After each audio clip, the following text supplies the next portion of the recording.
Olá, muito bem-vindo, muito bem-vinda a mais um Bora Varejar, webcast semanal da Mercado e Consumo, principal plataforma de varejo e consumo do Brasil.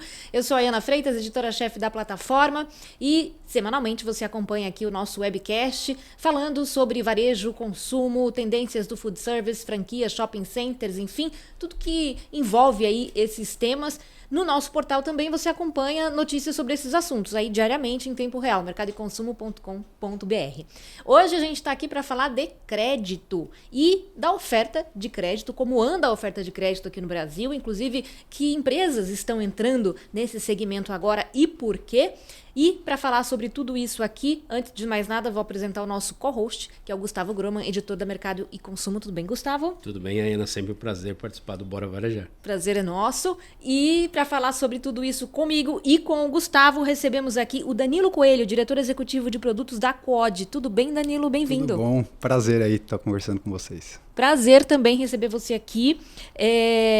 Danilo, queria que você começasse do começo aqui com a gente, com os nossos espectadores e ouvintes, explicando pra gente o que é a Quod exatamente. Ela foi criada num contexto específico, né? E hoje vive, podemos dizer, um novo momento. Mas que contexto foi esse e como está a empresa hoje? Legal.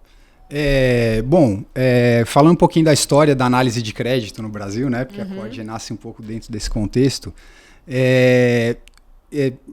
Criou-se, né, um conceito de compartilhamento de restritivos, que é muito conhecido. Então, assim, o que significa restritivo? O mercado combinou que falou assim, olha, quando o cliente está inadimplente aqui, eu vou comunicar ao mercado para que todo mundo consiga saber quem é esse cliente e não dar corda para ele se enforcar. Né, o contexto é esse. E o mercado... Negativo, né? Cadastro negativo.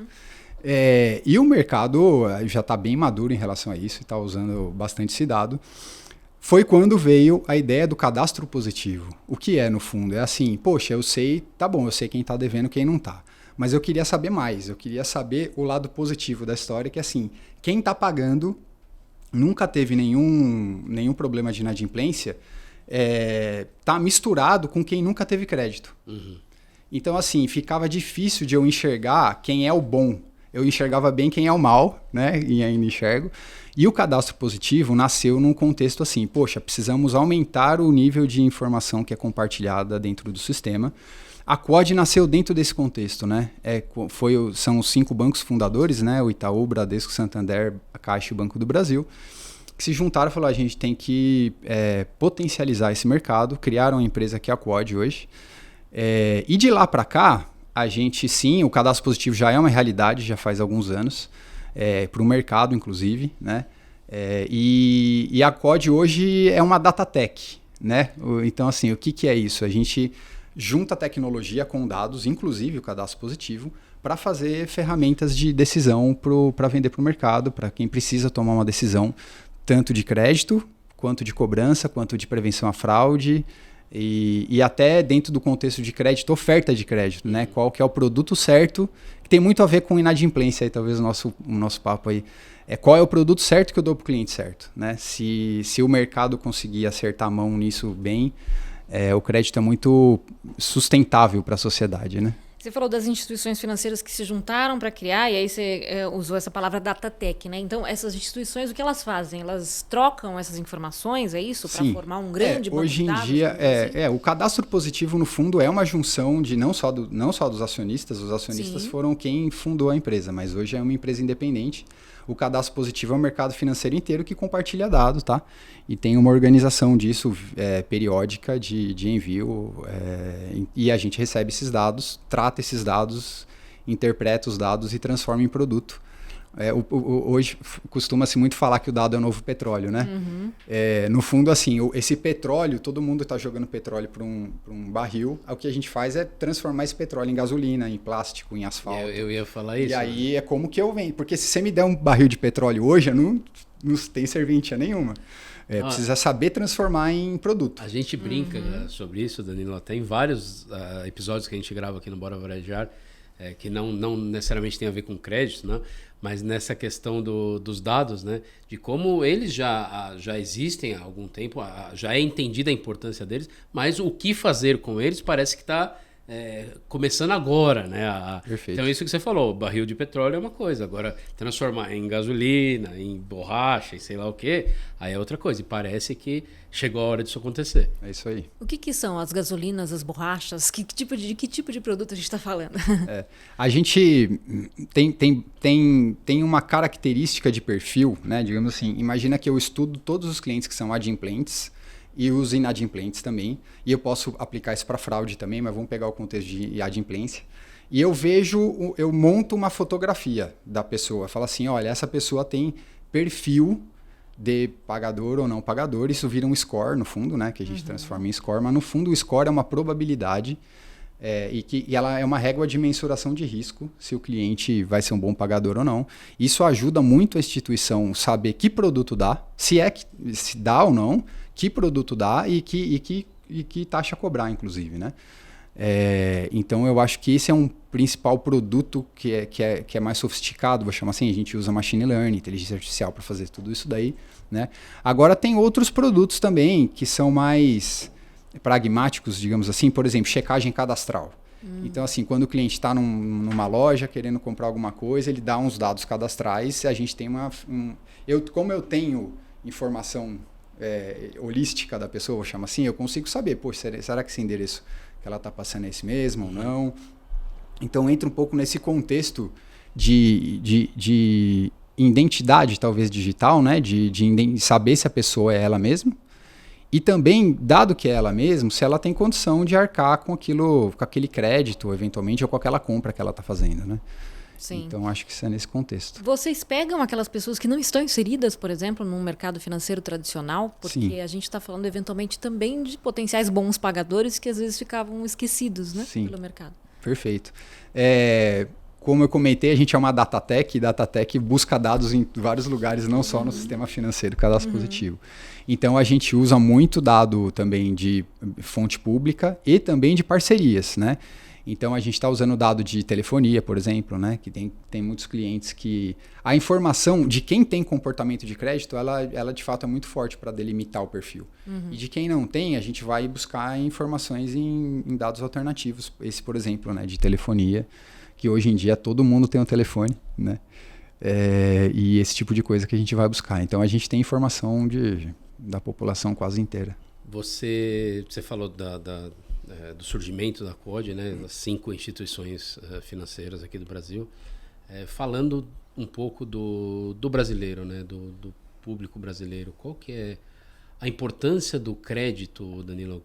Como vocês entendem a importância do crédito para a população brasileira? Olha, eu acho que o crédito é fundamental para o desenvolvimento da sociedade e da economia em geral, né? Imagina o que é se a gente tivesse que trabalhar a vida inteira para juntar dinheiro para comprar um apartamento.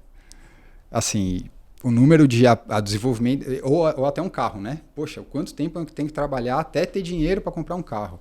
Então, assim, o crédito ele vem viabilizar um consumo responsável, digamos assim, e adiantar um pouco, né? Então, assim, eu acho que a sociedade se desenvolve muito mais com crédito, desde que ele seja bem dado, né? E ele é uma espada de samurai, digamos assim, né? Ele é super afiado, super poderoso. Eu acho que uma sociedade não se desenvolve economicamente falando e educacionalmente falando, inclusive, sem crédito. Mas ele também, se ele for dado de forma irresponsável, ele gera percalços também, né? Pegando esse gancho do irresponsável, né, da forma irresponsável, como vocês enxergam assim, os grandes desafios desse tema, tanto para a população quanto para as instituições financeiras? Eu acho que desafio, assim, tecnologia, por exemplo, não é um desafio. Já foi, há 10 anos atrás a conversa era outra, né? Tecnologia, e aí eu coloco tanto processamento de dados quanto algoritmos. Então, assim, qualquer hoje pessoa tem acesso a algoritmos de inteligência artificial. Então, assim, foi uma coisa, e eu acho que é uma tendência, todo mundo ter acesso ilimitado e custo barato à tecnologia, tá? Quando a gente fala falando pilar de tecnologia, pilar de dados é que é a matéria-prima, o petróleo, né? O petróleo, eu acho que aqui tem alguns... Que momento que a gente está vivendo hoje é a tendência, assim. Eu acho que o desafio é como que eu faço um uso responsável do dado. Porque o dado está vindo de enxurrada e de várias fontes e com a tempestividade que a tecnologia proporcionou. Agora, assim, poxa, até onde eu vou para não invadir a privacidade dos clientes? Até onde eu vou com a conversa da segurança da informação para não vazar? Não é todo mundo que pode ter dado o que quiser a todo momento. Então, daí a importância um pouco de uma empresa igual a Quad, que ela tem certificações de segurança, ISO e etc., que garante uma certa centralização de receber dado e aí transformar isso em produtos, né? E aí, pegando o terceiro pilar, que eu acho que é aí que está um grande desafio, que é pessoas. Pessoas com skill de conseguir transformar o petróleo em gasolina. Porque eu acho que essa parte de receber o petróleo, a gente... o regulador, inclusive, ele está ajudando muito, asfaltando muito o caminho, né? Com legislação. A LGPD é um jeito de você organizar o mercado. Eu brinco que é asfaltar a rua para mais gente conseguir correr, né? Eu acho que vem o Open Finance, iniciativas como Open Finance. Agora acabou de ter a Resolução 6, que foi uma obrigação das instituições financeiras em compartilhar dados de fraude, né? Então, que é um contexto parecido a esse, com essa história de crédito que eu contei, mas é voltado para fraude. Então, assim, eu vejo que o regulador, a tecnologia, está todo mundo remando para um mundo de usar cada vez mais dado. E eu acho que o grande desafio agora é assim, poxa, a gente precisa formar muita gente boa que consiga usar essa gasolina toda aí que... Tem um gap de formação eu de ia profissional? perguntar isso. De formação profissional tem. Com esses skills tem? Eu acho que como a tecnologia está evoluindo muito rápido, e dentro do mundo de ciência de dados, né? Antes tinha cientista de dados, hoje em dia tem arquiteto de dados, tem engenheiro de dados.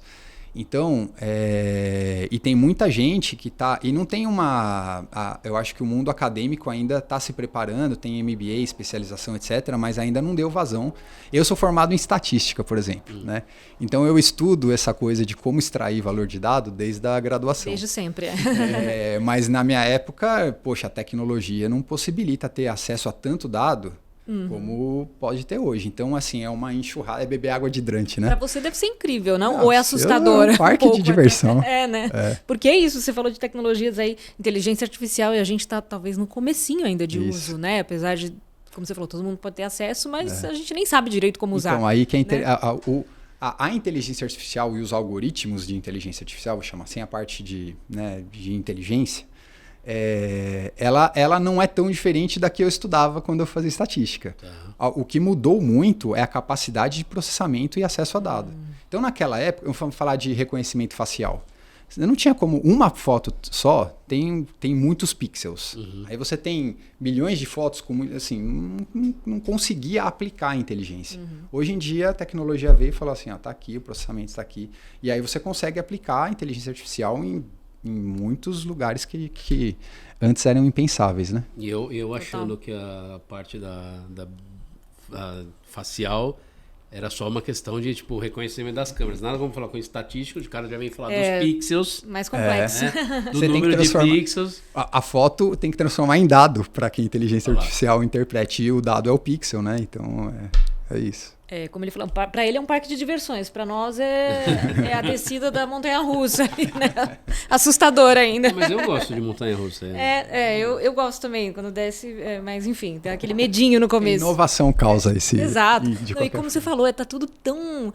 imediato, tá tudo mudando tão rápido, né? A própria história da Quad, quer dizer, em 6 anos, quantas coisas não mudaram nesses 6 anos? Como você falou, a quantidade de dados a que vocês têm acesso e a rapidez com que esses dados vão ficando disponíveis, né? Imagino que isso como você falou, para vocês, abre muitas oportunidades, né? Muitas. E uma certeza que a gente tem é que vai continuar mudando cada vez mais rápido. Exato, exatamente. Então, como que a gente se prepara, né, para esse mundo aí, que a tecnologia está indo muito bem, está impulsionando tudo isso. E tem que ter uma aplicação muito focada, né? E saber como usar, o que usar, quando usar, para não, enfim, não cair infringir alguma ética ou privacidade, esse tipo de coisa, claro. né? Que é uma coisa. Você falou da LGPD, o Banco Central também tem regulamentações nesse sentido. Sim. Você falou de certificações. Quem são as instituições que concedem essas certificações, por exemplo? Tem a ISO, né? Que é uma certificação mais padrão, digamos assim, de segurança da informação, etc. Todo ano tem uma auditoria, então a gente é auditado todo ano. O Bacen, a gente é uma Datatec, mas a gente tem uma credencial de birô de crédito, né? O que significa ser birô de crédito? Significa que eu posso, inclusive, receber dados do cadastro positivo. Quem não é birô não pode. Né? E isso, para ser birô de crédito, tem vários requisitos que a gente tem que obedecer, inclusive especificados pelo Banco Central, de como ter o direito de ser um birô, né? Então, tem tudo isso, e tem essas legislações, né? Que é mais voltado para o público em geral, que é LGPD, e cada vez mais, eu acho que tem essas iniciativas. O Pix também é uma baita iniciativa também do Banco Central, mas que veio alavancar muito o uso de dado, e como toda inovação, tem o lado também amedrontador, digamos assim, mas abre flanco, né? Então, e toda inovação é assim, o que a gente tem que fazer é entender e consertar rápido, né? Sim, o Pix mesmo, né? Teve vários problemas no começo e não dá pra gente imaginar que não teremos Pix mais, né? Exato. Ninguém imagina essa possibilidade. Eu ia perguntar sobre o Pix mesmo, né? Qual é o entendimento de vocês, assim, em relação ao Pix? Pô, foi legal e tal. Qual foi o impacto dele na Quod? Não sei se tem... Ele ainda não tem crédito, né? Ou vai ter, tem algumas funcionalidades, etc. Parcelamento, né? Mas eu acho que o Pix, ele primeiro que ele é uma inovação no sistema. O sistema brasileiro financeiro, ele é uma inovação em termos mundiais, assim, né? A gente é mais desenvolvido legal, com muito mercado. O Pix aí, eu acho que é um caminho vencedor nesse sentido, né? Que facilitou muito e democratizou muito e barateou muito a forma de fazer transação. Tá?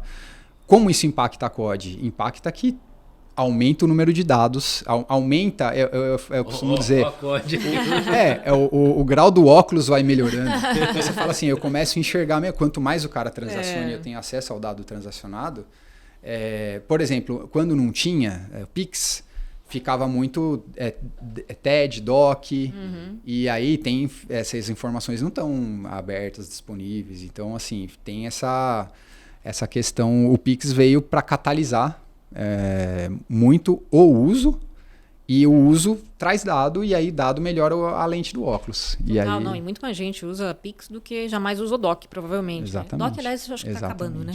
Tá, o DOC já acabou. Já acabou, né? O TED que tá acabando. Exato. Nem lembro se usa mais, né? A expressão, né? E Pix é muito curioso, porque você vai hoje, sei lá, numa feira de artesanato, sei lá, um cara que é uma pessoa física, na verdade, vendendo, ele tem lá a plaquinha com o número do Pix dele, quer dizer, é incrível até o que você falou do pioneirismo do Brasil, né? Porque o Pix está sendo usado como referência até por outros países, né? E o Brasil já tinha um sistema financeiro, me corrija se eu estiver errado, mas já tem um sistema financeiro também bastante avançado. O próprio DOC TED já era, comparado com muitos lugares, inovador, né? E o Pix é mais ainda. Então. Sim, é um aperfeiçoamento, né? A gente vai fazer um rápido intervalinho aqui. Daqui a pouquinho a gente volta a falar mais sobre crédito, sobre comportamento do brasileiro com relação a crédito, a dívidas, a inadimplência, enfim, muito ainda a falar aqui no Bora Varejar de hoje. Não saia daí. Olá, a Ana aqui, convidando você para se inscrever no canal aqui do Bora Varejar, episódio novo toda quinta-feira às 10 da manhã. Curta também o nosso conteúdo, compartilhe e, claro, acompanhe as notícias diárias da Mercado e Consumo no nosso portal, mercadoeconsumo.com.br. Olá, voltamos aqui com o Bora Varejar de hoje, webcast semanal da Mercado e Consumo, hoje falando de crédito, parcelamento de compras e inadimplência. Nosso convidado é o Danilo Coelho, diretor executivo de produtos da Quod. Danilo, a gente falou aqui já no primeiro bloco bastante, aliás, né, sobre crédito aqui no Brasil, formas de oferta de crédito. Historicamente, até na comparação com outros países, o Brasil não é um país que concede muito crédito comparativamente ao seu PIB, por exemplo, né? Por que isso acontece e isso é algo que vem mudando, você vê? Eu assim, vejo que isso vem mudando sim, com a modernização do sistema financeiro e com o maior acesso à tecnologia de muitas empresas. Tem muita hoje fintech que não tinha antes. Verdade. O próprio Pix vem aqui para bancarizar, vou chamar assim, mais pessoas que antes não tinham, tá? Agora, o que acontece em relação ao percentual? Eu acho que o Brasil é um país que tem uma oportunidade tremenda de se desenvolver e crescer, e o crédito é fundamental para isso. Agora tem uma questão de educação financeira, que eu acho que a gente sofre muito. E aí que eu acho que tem que tomar um cuidado, assim, a gente não consegue escalar tão rápido o crédito no Brasil, porque as pessoas têm que estar um pouco preparadas, né? Então, e eu acho que a gente está no caminho, como sociedade, digamos assim, a gente tem bastante empresa oferecendo crédito e aprendendo com isso, né? E aí aprendendo e como que eu uso as ferramentas que eu tenho para mitigar isso. E aí isso vai fazendo com que hoje, por exemplo, a gente está passando um momento de inadimplência alto, né? Recorde até por efeitos da pandemia, etc. Agora sim, o mercado ainda tem linhas de crédito aberta e tem mercado para crescer, né? E só tem que saber exatamente que crédito dá. Por exemplo, falando em crédito, tem crédito consignado, tem crédito com garantia, a gente citou aqui de imóvel e de veículo, tem o cartão de crédito, né? Tem o cheque especial, tem várias modalidades de crédito que o cliente às vezes não entende direito. Principalmente um cartão de crédito que, poxa, tem rotativo e é fatura e eu pago, não pago. E aí, mudou a regra mínimo, do rotativo, mudou a regra. Do mínimo. Então, assim, as pessoas ainda se perdem um pouco em geral e aí se perdeu nisso é perigoso. Então, é como que as instituições, de forma analítica, conseguem escalar uma inteligência e falar assim, ó, você eu dou, mas eu vou te ensinar a usar. Exato. Então, eu vou dar um pouquinho, se você for bem, eu te dou mais, né? Igual você faz com uma criança, no fundo. Tem uma preocupação, sei lá, de vocês, das instituições, você que está mais nesse meio, de certa maneira...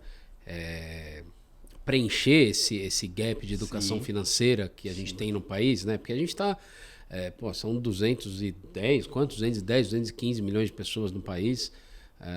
Pega quem estuda, e mesmo quem tem a oportunidade de estudar num colégio particular, cara, não tem nada de finanças na grade. Educação financeira praticamente não existia, né? Pelo menos na minha época. Na minha também não. Eu fui fazer uma pós-graduação... e aí fui descobrir juros simples e juro composto, né? Que é um negócio que, tipo, para você cuidar do seu dinheiro, para você ter acesso a crédito e tomar cuidado com isso, você tem que entender, né? Então, vocês têm esse cuidado? Você enxerga que instituições têm esse cuidado? Eu entendo que tem esse cuidado, tem essa preocupação e que precisa catalisar mais forte, tá? Tem até essa responsabilidade, talvez, né? Exatamente. E eu acho sim, tem bastante iniciativa, inclusive quando você pensa em associações, a Febraban, por exemplo, tem várias campanhas de como que eu educo, né, as pessoas e como que eu dou transparência, né? As fintechs, por exemplo, vêm muito com essa bandeira de transparência, de falar assim, olha, deixa eu deixar claro para você o que tem e o que não tem, o que eu vou cobrar, o que eu não vou. Então, eu acho que o mercado vem evoluindo muito nisso. E dentro do contexto de educação, vou puxar o gancho da fraude aqui, né? Que se encaixam as mesmas coisas, mas é um pouco diferente. Tem muita empresa e a gente tem uma preocupação porque a ponta frágil da fraude mesmo é o consumidor final.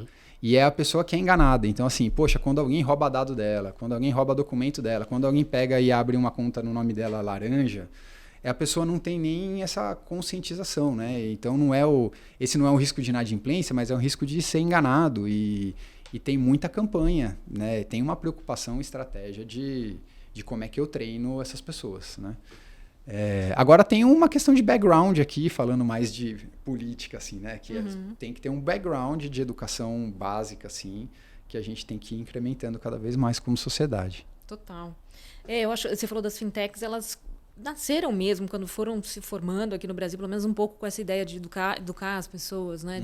No meio dessa questão de transparência, já trazerem essa questão da educação financeira, né? Sim. Queria falar um pouquinho sobre um assunto que tem sido muito debatido no mercado, que é o Credit as a Service, como a gente estava falando aqui antes do intervalo, crédito como serviço. O que é exatamente esse conceito e por que se fala tanto dele hoje? É que eu acho assim, todo mundo enxergou que o crédito é uma baita ferramenta de desenvolvimento social e de rentabilização de carteira e etc. Né? Agora também é uma verdade que falta muita know-how e expertise de fazer isso. Então, não é só você pegar o dado que você resolve como que eu vou saber dar crédito. Você tem que conhecer um pouco o business, o mercado, igual eu comentei. Tem muita especificidade o tipo de produto que você está dando na mão do cliente, né? Então, eu acho que tem essa questão de como que eu ensino o mercado a fazer isso melhor, tá? E o crédito como serviço vem um pouco dentro desse contexto, porque tem muita empresa que eventualmente não tem uma estrutura, ou até imagina um varejo regionalizado que está em alguma parte do país. Poxa, não está em São Paulo. Em São Paulo a gente já tem dificuldade de achar uma mão de obra qualificada, imagina, né? Hoje em dia com o trabalho remoto deu uma facilitada, mas a gente percebe que tem muita empresa que tem uma certa carência de know-how e mão de obra e de tocar essa operação. E às vezes contrata uma pessoa e tem dificuldade de reter esse talento lá dentro. Né? E como que eu incorporo esse DNA lá dentro. O crédito como serviço vem como uma ferramenta assim, poxa, você quer que eu preste esse serviço para você? Eu sei fazer isso, eu, minha empresa, eu sei a inteligência de dados, eu sei como combina as ferramentas tanto de fraude quanto de crédito e deixa que eu faço isso para você e eu te presto esse serviço de fazer isso, tá? Então, eu acho que é por isso que está se falando tanto e esse aqui é o conceito que a gente está...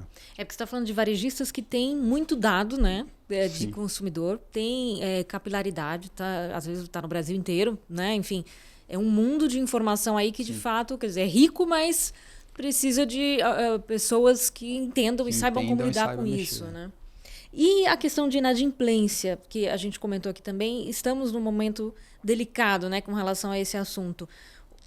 Como isso se coloca até para esses varejos que estão oferecendo crédito e para as instituições financeiras, como você vê os próximos meses, o Brasil lentamente aí, né, melhorando algumas questões da economia, macroeconômicas, você vê de maneira positiva ou ainda estamos num momento de observação, assim?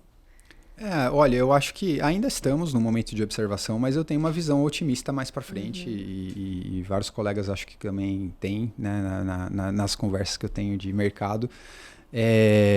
Eu acho assim, a gente está passando reflexo, poxa, a gente enfrentou uma pandemia em níveis mundiais, assim, que afetou inclusive a educação, né, mas afetou várias coisas, inclusive eu acho que o mercado de trabalho e o desemprego e etc.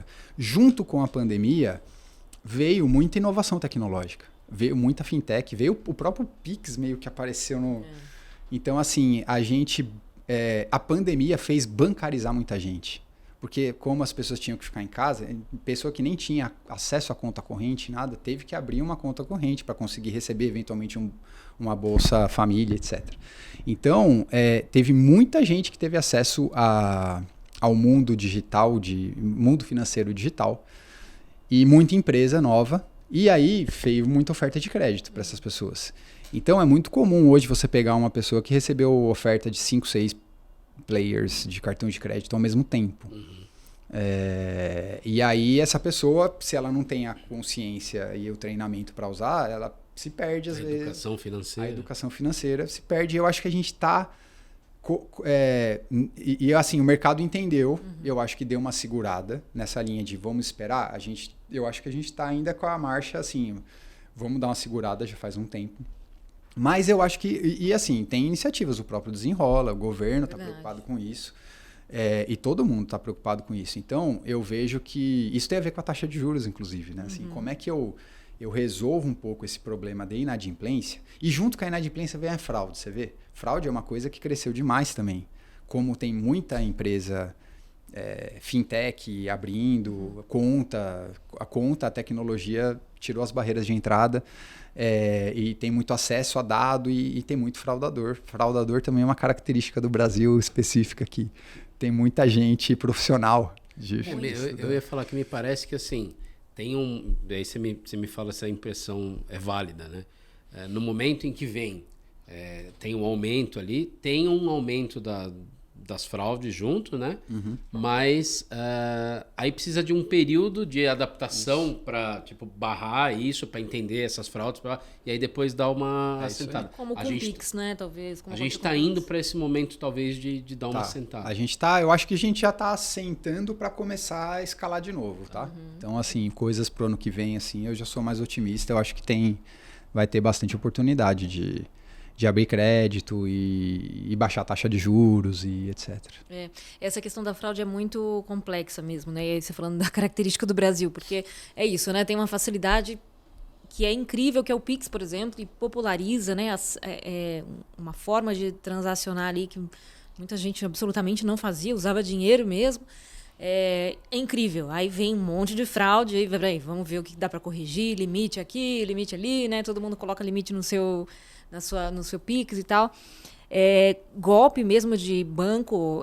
Hoje você tem gente que cai em golpe e tira foto, manda foto lá para comprovar, nem sabe que está caindo em golpe, né? Mas quer dizer, está fazendo a tecnologia toda que tem que fazer ali, se envolveu, aprendeu a usar, mas está usando de maneira incorreta porque não teve educação financeira, talvez. Exato. Né? E você vê que tem um terreno fértil aqui no Brasil também para isso. Porque o que acontece? Tem fraude que é bem sofisticada, que o cliente invade, rouba o seu dado e tal. Agora a maioria das fraudes é muito pouca nível de sofisticação. É assim, ó, a pessoa ali entrou em contato com outra no WhatsApp e fala assim, olha, promete alguma coisa, fala, me deposita alguma coisa. Só que ela faz isso massivamente para 1000 celulares e 3, 4 que vem, então assim, essa questão que joga fertiliza muito esse mercado. Essa é a fraude criativa, né? E faz, acho que... E às vezes é o papo, né? Às vezes é só o jeito de falar. Tem até uma expressão para isso que eu esqueci agora.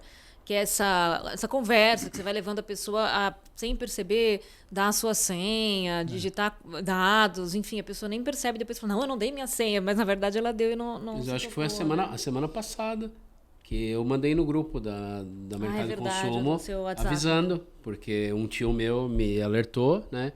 E falou, tá tudo bem? Eu falei, tá tudo bem. Ah, não, porque ligaram aqui pedindo dinheiro que precisava pagar não sei o quê, com a sua foto, outro número com a sua foto. Aí como eu avisei o pessoal aqui da Mercado de Consumo e outros grupos que eu tô, né? Falando, olha, não, eu não preciso de dinheiro. Eu falei, quer dizer, veja bem, não é que eu não preciso de dinheiro, mas não desse jeito. Se você já fez, faça para conta certa, pelo menos. Para finalizar, se o Gustavo não tiver mais nenhuma pergunta, mais uma pergunta que está aqui no roteiro que acho que resume muito o nosso papo aqui. A gente falou de inadimplência, falou de fraude, falou de oportunidades que estão aí e devem crescer, né? A tecnologia ajudando muito isso. Mas, de maneira geral, o brasileiro é um bom pagador? Você vê assim? Sim, eu acho que ele é bem intencionado. Vou chamar o bom pagador de bem intencionado. Eu acho que a maioria absoluta das pessoas estão inadimplentes por descuido, falta de educação financeira e esse tipo de coisa. Tirando os fraudadores da jogada, né? Sim. Eu acho que essa parte de gente que pega crédito intencionada a não pagar é a minoria.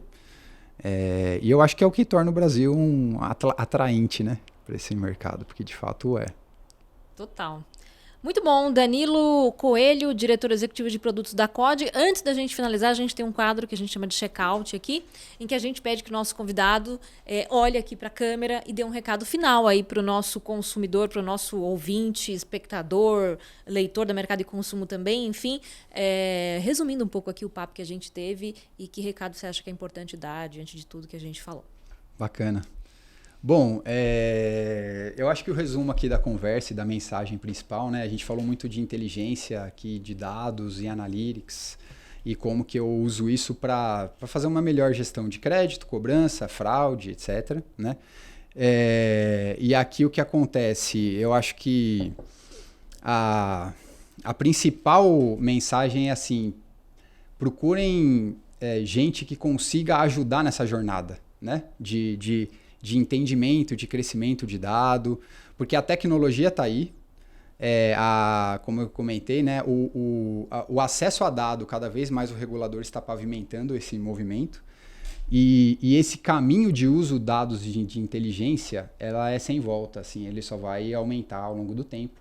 Hoje em dia, eu acho que quem tem uma estratégia de dado vencedora tem um diferencial competitivo, mas daqui a um curto passo de tempo vai ser uma questão de sobrevivência. Quem não souber ter essa habilidade de mexer com isso, acho que vai ficar fora do mercado. Muito bom. Felizmente o Danilo, estatístico há muito tempo. Faz tempo que ele tem essa habilidade. Exatamente. Estatístico acho que é um dos maiores... as coisas mais complexas de se estudar. Exatamente. Cheguei a estudar até num curso, mas é bem complexo. É fascinante ao mesmo tempo, mas é muito complexo, né? Danilo, super obrigada. Prazerzaço te receber aqui no Bora Varejar. Obrigado pelo convite aí, falar desse assunto que eu sou apaixonado. Então, obrigado. Muito bom. Gustavo Groma, editor da Mercado e Consumo, obrigada mais uma vez aqui também pela companhia. Prazer também. É sempre muito bom participar do Bora Varejar e Bora Varejar. Bora lá e não deixe de acompanhar a gente semanalmente com episódio novo, inédito, no YouTube, no seu agregador de podcasts preferido e, claro, diariamente nas redes sociais e no portal mercadoconsumo.com.br. Obrigada pela audiência e até a próxima.